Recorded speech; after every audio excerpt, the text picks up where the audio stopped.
നമസ്കാരം. മലയാളി വാർത്തയിലേക്ക് സ്വാഗതം.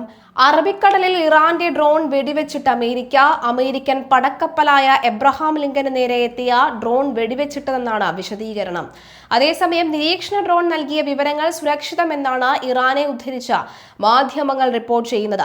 ചൊവ്വാഴ്ച എബ്രഹാം ലിങ്കന് നേരെ ആക്രമണാത്മകമായി സമീപിച്ചതോടുകൂടിയാണ് ഡ്രോൺ തകർന്നത്. എബ്രഹാം ലിങ്കണിൽ നിന്ന് പറന്നുയർന്ന F-35C സ്റ്റെൽത്ത് യുദ്ധവിമാനമാണ് ഡ്രോൺ വെടിവെച്ചത്. വിമാനവാഹിനി കപ്പലിന്റെയും അതിലെ ഉദ്യോഗസ്ഥരുടെയും സുരക്ഷയ്ക്കായി സ്വയം പ്രതിരോധം എന്ന നിലയിലാണ് നടപടിയെന്നാണ് US സെൻട്രൽ കമാൻഡ് വക്താവ് ക്യാപ്റ്റൻ ടിം ഹോക്കിൻസ് സംഭവത്തെക്കുറിച്ച് വിശദമാക്കുന്നത്.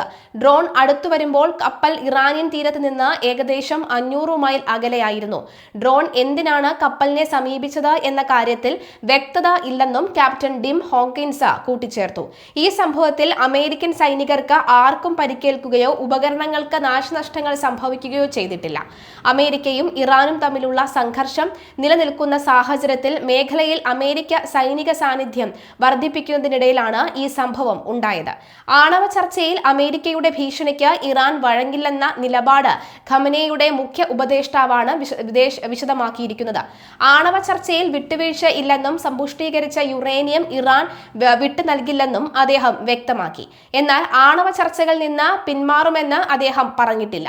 എന്തു വന്നാലും സമ്പുഷ്ടീകരിച്ച യുറേനിയം വിട്ടു നൽകിക്കൊണ്ടുള്ള സമവായത്തിന് ഇല്ലെന്നും സൂചനയാണ് ഇറാൻ പരമോന്നത നേതാവിന്റെ ഭാഗത്തു നിന്നും ഉണ്ടായിരിക്കുന്നത്. ഇതിന് പിന്നാലെയാണ് ഇറാന്റെ ഡ്രോൺ അമേരിക്ക തകർത്തത്. അതേസമയം വിദേശകാര്യമന്ത്രി Jaishankar US state secretary Marco റൂബിയോയുമായി കൂടിക്കാഴ്ച നടത്തി. ധാതു പരിവേഷണം, ഖനനം, ആണവ പ്രതിരോധം, സാങ്കേതിക വിദ്യ എന്നിവയിൽ ചർച്ച നടത്തി. ഇരുവരും പുതിയ വ്യാപാര കരാറിനെ സ്വാഗതം ചെയ്തു. കരാർ പ്രകാരം ചില ഇന്ത്യൻ ഉൽപ്പന്നങ്ങളുടെ തീരുവ 18% കുറയ്ക്കാൻ US തീരുമാനിച്ചിട്ടുണ്ട്. ഇന്ത്യ അമേരിക്ക ബന്ധം ഊർജിതപ്പെടുത്താനുള്ള നടപടികൾ മുന്നോട്ട് കൊണ്ടുപോകുമെന്നും ഇരു നേതാക്കളും ആക്കിയിട്ടുണ്ട്. മാർക്കോ റൂബിയോ വിളിച്ചു ചേർത്ത ക്രിട്ടിക്കൽ മിനറൽസ് മന്ത്രിതല യോഗത്തിൽ പങ്കെടുക്കാനാണ് ജയശങ്കർ US-ൽ എത്തിയത്.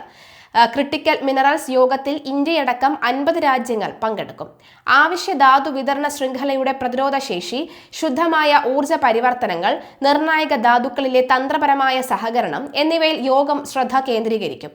US ട്രഷറി സെക്രട്ടറി സ്കോട്ട് ബെസ്നറുമായും ജയശങ്കർ ചർച്ചകൾ നടത്തി. ഇന്ത്യ US വ്യാപാര കരാറും സാമ്പത്തിക സഹകരണവുമായിരുന്നു ചർച്ചയിലെ പ്രധാന വിഷയം. 3 ദിവസത്തെ സന്ദർശനത്തിലാണ് ജയശങ്കർ US-ലെത്തിയത്. പ്രസിഡന്റ് ട്രംപും പ്രധാനമന്ത്രി നരേന്ദ്രമോദിയും തമ്മിലുള്ള ഫോൺ സംഭാഷണത്തിന് പിന്നാലെയാണ് ഇത്. മറ്റ് US ഭരണകൂടത്തിലെ മുതിർന്ന അംഗങ്ങളുമായും വിദേശകാര്യമന്ത്രി കൂടിക്കാഴ്ചയുണ്ടായെന്ന് മന്ത്രിയുടെ ഓഫീസ് വ്യക്തമാക്കി.